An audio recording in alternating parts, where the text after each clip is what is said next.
Love relationship reading ಕುಂಭರಾಶಿಯವರಿಗೆ. Gender wise connect ಮಾಡ್ಕೊಳ್ಳಿ. ಹಾಗೆ ಮಕರ ರಾಶಿಯವ್ರಿಗೆ ಏನು ಬರ್ತಾ ಇದೆ ಅಂತ ಹೇಳಿ. Thank you universe, thank you so much.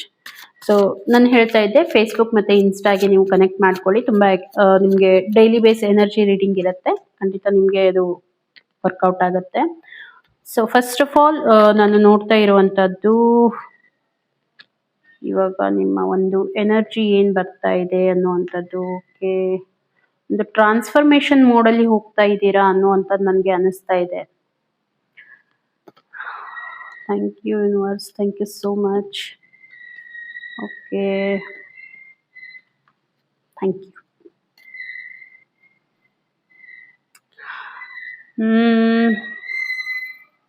Bottom of the deck the moon card ಬರ್ತಾ ಇದೆ. ಓಕೆ, ಇಲ್ಲಿ ಎನರ್ಜಿ ಬೇಸ್ ನೋಡ್ತಾ ಇದ್ರೆ, ನಿಮ್ಮ ಒಂದು ಎನರ್ಜಿಯನ್ನ ಚೆಕ್ ಮಾಡ್ತಾ ಇದ್ರೆ, ಇರೋವಂಥದ್ದನ್ನ ಬಿಟ್ಟು ಎಲ್ಲಾದ್ರೂ ಹೋಗ್ತಾ ಇದ್ದೀರಾ ಅಂತ ಹೇಳಿ. ಅಂದ್ರೆ ಒಂದು ಚೇಂಜಸ್ ಅನ್ನ ಮಾಡ್ಲಿಕ್ಕೆ ಹೋಗ್ತಾ ಇದ್ದೀರಾ ನಿಮ್ಮ ಲೈಫ್ ಅಲ್ಲಿ. ಒಂದು ಟಾಕ್ಸಿಕ್ ಝೋನ್ ಇಂದ ನೀವು ಹೊರಗಡೆ ಬರ್ತಾ ಇದ್ದೀರಾ. ಲಿಟ್ರಲಿ ನೀವು ಹೀಲ್ ಮಾಡ್ಕೊಳ್ತಾ ಇದ್ದೀರಾ ನಿಮ್ಮನ್ನ ನೀವು ಅಂತ ಹೇಳಿ ನನ್ಗೆ ಅನಿಸ್ತಾ ಇದೆ. ಇವಾಗ ನೀವು ನಿಮ್ಮನ್ನ ಅಕ್ಸೆಪ್ಟ್ ಮಾಡ್ಕೊಳ್ತಾ ಇದ್ದೀರಾ. ಅಕ್ಸೆಪ್ಟೆನ್ಸಿ ಬಹಳ ತುಂಬಾ ಇಂಪಾರ್ಟೆಂಟ್ ಇರುತ್ತೆ. ಸೊ ನಮ್ಮನ್ನ ನಾವು ಒಪ್ಕೊಳ್ಳೋದು, ಓಕೆ, ಅದನ್ನ ಇವಾಗ ನೀವು ಮಾಡ್ತಾ ಇದ್ದೀರಾ ಅನ್ನುವಂಥದ್ದು ನನಗೆ ಕಾಣ್ತಾ ಇದೆ. ಎಲ್ಲಾನು ಹಿಂದೆ ಬಿಟ್ಟು ಹೋಗ್ತಾ ಇದ್ದೀರಾ. ಟಾಕ್ಸಿಕ್ ರಿಲೇಶನ್ಶಿಪ್ ಇರ್ಬೋದು, ಅಥವಾ ಟಾಕ್ಸಿಕ್ ಒಂದು ಆಫೀಸ್ ಏರಿಯಾ ಇರ್ಬೋದು. ಆ ಒಂದು ಏರಿಯಾದಿಂದ ಹೊರಗಡೆ ಬರುವಂತ ಕೆಲಸ ನೀವು ಮಾಡ್ತಾ ಇದ್ದೀರಾ. ಲೈಕ್ ನಿಮ್ಮ ಆಫೀಸಲ್ಲಿ ಏನಾದ್ರೂ ಸಮಸ್ಯೆ ಆಗಿದ್ರೆ, ಬಾಸ್ ಕಡೆಯಿಂದ ಆಯ್ತು, ಅಥವಾ ನಿಮ್ಮ ಒಂದು ಕೊಲೀಗ್ಸ್ ಕಡೆಯಿಂದ ಏನಾದ್ರೂ ತೊಂದರೆ ಬರ್ತಾ ಇದೆ, ಪದೇ ಪದೇ ನಿಮ್ಮನ್ನ ಟಾರ್ಗೆಟ್ ಮಾಡ್ತಾ ಇದ್ದಾರೆ ಅಂತ ಹೇಳಿ ನಿಮ್ಗೆ ಹರ್ಟ್ ಆಗ್ತಾ ಇದೆ, ಫೀಲ್ ಆಗ್ತಾ ಇದೆ. ಎಲ್ಲ ಟ್ಯಾಲೆಂಟೆಡ್ ಇದ್ರೂ ಕೂಡ ಅಲ್ಲಿ ನಿಮ್ಗೆ ಏನಾದ್ರೂ ಪ್ರಾಬ್ಲಮ್ ಮಾಡ್ತಾ ಇದ್ದಾರೆ ಅಂತ ಹೇಳಿ ಅನಿಸ್ತಾ ಇದೆ ಅಂತಂದ್ರೆ, ನೀವೇನ್ ಮಾಡ್ತಾ ಇದ್ದೀರಾ, ಇವಾಗ ಅಲ್ಲಿಂದ ನೀವು ಮೂವ್ ಆನ್ ಆಗ್ತಾ ಇದ್ದೀರಾ ಅನ್ನುವಂಥದ್ದು ನನ್ಗೆ ಅನಿಸ್ತಾ ಇದೆ. ಚೆನ್ನಾಗಿದೆ, ಆಗಬೇಕು ಕೂಡ. ಯಾಕಂತಂದ್ರೆ ನೀವು ಟ್ಯಾಲೆಂಟೆಡ್ ಇದ್ದೀರಾ, ನಿಮ್ ಹತ್ರ ಒಂದು ಕೆಪಾಸಿಟಿ ಇದೆಯಾ, ಕೆಪಾಬಿಲಿಟಿ ಇದೆಯಾ, ಖಂಡಿತ ನೀವು ಅಲ್ಲಿಂದ ಹೊರಗಡೆ ಬರ್ಬೇಕು. ನಿಮ್ಮ ಒಂದು ಇಲ್ಲಿ ನೋಡಿ, ಲೈಫ್ ತುಂಬಾ ಈ ಒಂದು ಯೂನಿವರ್ಸ್ ತುಂಬಾ ದೊಡ್ಡದಾಗಿರುವಂತದ್ದು. ಸೊ ನಮ್ಮ ಟ್ಯಾಲೆಂಟಿಗೆ ಎಲ್ಲಾದ್ರೂ ನಮ್ಗೆ ರೆಸ್ಪೆಕ್ಟ್ ಕೊಡುವಂತವ್ರು ಎಲ್ಲಾದ್ರೂ ಒಂದ್ ಕಡೆ ಇದ್ದೇ ಇರ್ತಾರೆ. ಸೊ ಹಾಗಾಗಿ ಅದನ್ನ ನೀವು ಒಂದು ಆಕ್ಷನ್ ತಗೊಳ್ಳುವಂತ ಸಮಯ, ಆಕ್ಷನ್ ತಗೊಳ್ತಾ ಇದ್ದೀರಾ ಅಂತಾನು ನನಗೆ ಅನಿಸ್ತಾ ಇದೆ. ಫೀಲಿಂಗ್ ವೈಸ್ ನೋಡ್ತಾ ಇದ್ರೆ ಸ್ಟಕ್ ಎನರ್ಜಿ ಫೀಲ್ ಮಾಡ್ಕೊಳ್ತಾ ಇದ್ದೀರಾ, ಸ್ಟ್ರೆಸ್ ಆಗಿದ್ದೀರಾ ಅನ್ನುವಂಥದ್ದು ನನಗೆ ಅನಿಸ್ತಾ ಇದೆ. ಅಷ್ಟೇನು ಚೆನ್ನಾಗಿಲ್ಲ ಇಲ್ಲಿ ನಾನು ನೋಡ್ತಾ ಇರುವಂತದ್ದು, ಅಷ್ಟೇನು ಚೆನ್ನಾಗಿಲ್ಲ.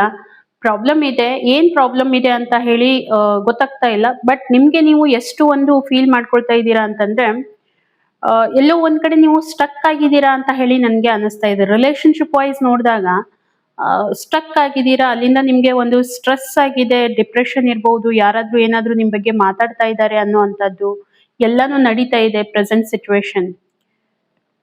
ಫೀಲಿಂಗ್ ವೈಸ್ ಅಷ್ಟೇನು ಚೆನ್ನಾಗಿ ನನ್ಗೆ ಕಾಣ್ತಾ ಇಲ್ಲ. ಓಕೆ, ಮತ್ತೆ ಇನ್ನು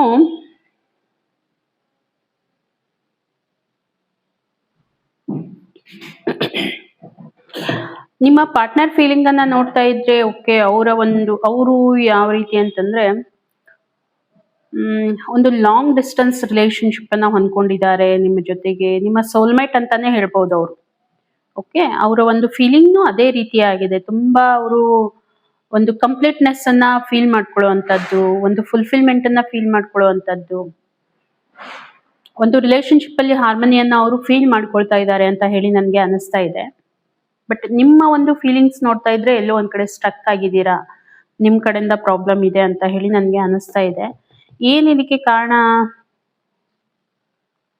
ಏನಾಗ್ಬಹುದು ನೋಡಿ, ಇಲ್ಲಿ ಎಫರ್ಟ್ ತುಂಬಾ ಇಂಪಾರ್ಟೆಂಟ್ ಇದೆ ಅಂತ ಹೇಳಿ ಯೂನಿವರ್ಸ್ ಹೇಳ್ತಾ ಇದೆ. ಯಾಕಂತಂದ್ರೆ ಇದ್ರಲ್ಲಿ ಎಫರ್ಟ್ ಇದ್ದು ಕೊರತೆ ಕಾಣ್ತಾ ಇದೆ. ರಿಲೇಶನ್ಶಿಪ್ ಇನ್ನೂ ಸ್ವಲ್ಪ ಎಫರ್ಟ್ ಬೇಕು. ಆ ಒಂದು ರಿಲೇಶನ್ಶಿಪ್ ಅಲ್ಲಿ ಇರುವಂತ ಫೋಕಸ್ ಮತ್ತೆ ಒಂದು ಕಮಿಟ್ಮೆಂಟ್, ಇದು ಎಲ್ಲ ಪ್ರಾಬ್ಲಮ್ ನಡೀತಾ ಇದೆ ಇಲ್ಲಿ. ಆ ಒಂದು ಇಶ್ಯೂ ಕ್ರಿಯೇಟ್ ಆಗ್ತಾ ಇದೆ. ಹಾಗಾಗಿ ಸ್ವಲ್ಪ ನೋಡ್ಕೊಳ್ಳಿ ಏನಿದೆ ಅಂತ ಹೇಳಿ, ಇದು ಅಬ್ಸರ್ವ್ ಮಾಡ್ಕೊಳ್ಳಿ. ಇನ್ನು ಫ್ಯೂಚರ್ ವೈಸ್ ನೋಡ್ತಾ ಇದ್ರೆ ಫ್ಯೂಚರ್ ಅಲ್ಲಿ ಸ್ವಲ್ಪ ಡಿಪ್ರೆಷನ್ ಎಂಗ್ಸೈಟಿ ಅಷ್ಟೇನು ಚೆನ್ನಾಗಿ ಅನಿಸ್ತಾ ಇಲ್ಲ. ಎಂಟೈರ್ ಆಗಿ ನೋಡ್ಬೇಕು ಅಂತಂದ್ರೆ ಸ್ವಲ್ಪ ಪ್ರಾಬ್ಲಮ್ ಇದೆ ಕುಂಭರಾಶಿ ಅವರಿಗೆ ರಿಲೇಶನ್ಶಿಪ್ ಅಲ್ಲಿ.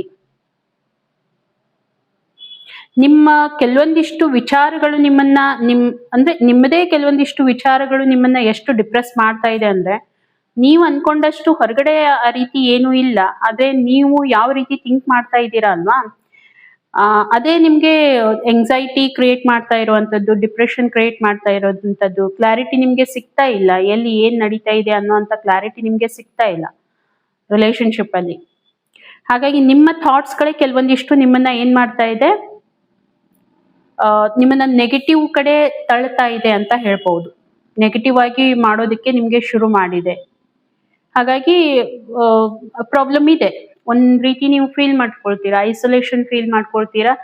ಮೊದ್ಲು ಅದೇ ಕಾರ್ಡ್ ಬಂದಿತ್ತು, ಈಗೂ ಕೂಡ ಅದೇ ಕಾರ್ಡ್ ಬರ್ತಾ ಇದೆ. ಇನ್ ಫ್ಯೂಚರ್ ಅಲ್ಲಿ ಇದೆಲ್ಲಾನು ನಡೆಯುವಂತದ್ದು ಆಗ್ತಾ ಇದೆ ಅಂತ ಹೇಳಿ.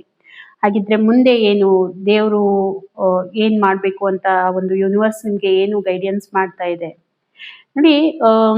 ನಿಮ್ಗೆ ಸ್ಟಕ್ ಫೀಲ್ ಆಗ್ತಾ ಇದೆ, ಇದೆಲ್ಲಾನು ಪ್ರಾಬ್ಲಮ್ ನಡೀತಾ ಇದೆ, ಇನ್ ಫ್ಯೂಚರ್ ಅಲ್ಲಿ ಆಗ್ತಾ ಇದೆ ಅಂದಾಗ ಆ ಸ್ಟಕ್ನೆಸ್ ಇಂದ ಹೊರಗಡೆ ಬರಬೇಕು. ಕನ್ಫ್ಯೂಸ್ ಆಗುವಂತ ಅವಶ್ಯಕತೆ ಇರೋದಿಲ್ಲ. ಸೊ ರಿಲೇಶನ್ಶಿಪ್ ಅಲ್ಲಿ ಒಂದು ಹ್ಯಾಪಿನೆಸ್ ತಗೊಂಡ್ ಬರುವಂತದ್ದಿದೆ, ಆ ಹ್ಯಾಪಿನೆಸ್ಸು ಇಲ್ಲ. ಅದನ್ನ ತಗೊಂಡ್ ಬನ್ನಿ. ಏನ್ ಮಾಡ್ಬೇಕು ಅಂತ ಗೊತ್ತಾಗ್ತಾ ಇಲ್ಲ ಅಂತಂದ್ರೆ ಸ್ವಲ್ಪ ಟೈಮ್ ಕೊಡಿ, ಇಬ್ರು ಒಬ್ರಿಗೊಬ್ರು ಟೈಮ್ ಕೊಡಿ, ಮಾತಾಡಿ ಕೆಲವೊಂದಿಷ್ಟನ್ನ ನಾವು ಬಗೆಹರಿಸಬಹುದು. ಸೊ ಹಾಗಾಗಿ ಯೂನಿವರ್ಸ್ ಕೂಡ ಅದೇ ಹೇಳ್ತಾ ಇದೆ. ಇಂಟ್ರೆಸ್ಟ್ ತಗೊಂಡ್ ಬನ್ನಿ ನಿಮ್ಮ ಲೈಫಲ್ಲಿ, ರಿಲೇಶನ್ಶಿಪ್ ಅಲ್ಲಿ ಇಂಟ್ರೆಸ್ಟ್ ತಗೊಂಡ್ ಬನ್ನಿ. ಮತ್ತೆ ಕೆಲವೊಂದಿಷ್ಟು ಸ್ಯಾಕ್ರಿಫೈಸ್ ಇರುತ್ತೆ, ಆ ಸ್ಯಾಕ್ರಿಫೈಸ್ ನಿಮ್ಮಲ್ಲಿ ಬರ್ತಾ ಇದೆಯಾ ಅಂತ ಹೇಳಿ ಚೆಕ್ ಮಾಡಿ. ಇದು ಒಂದು ಮಾಡ್ಕೊಂಡ್ ಬನ್ನಿ, ಚೆನ್ನಾಗಿದೆ. ಬಟ್ ವರ್ಕ್ ಮಾಡುವಂತ ಅವಶ್ಯಕತೆ ಇದೆ ಅಂತ ಹೇಳಿ ನನ್ಗೆ ಅನ್ನಿಸ್ತಾ ಇದೆ. ಹೋಪ್ ಸೊ ನಿಮ್ಗೆ ಈ ಒಂದು ರೀಡಿಂಗ್ ಕನೆಕ್ಟ್ ಆಗಿದೆ ಅಂತ ಹೇಳಿ ಅನ್ಕೋತೀನಿ. ಕನೆಕ್ಟ್ ಆಗಿತ್ತು ಅಂತಂದ್ರೆ ಖಂಡಿತ ಲೈಕ್ ಕೊಡೋದನ್ನ ಮಾತ್ರ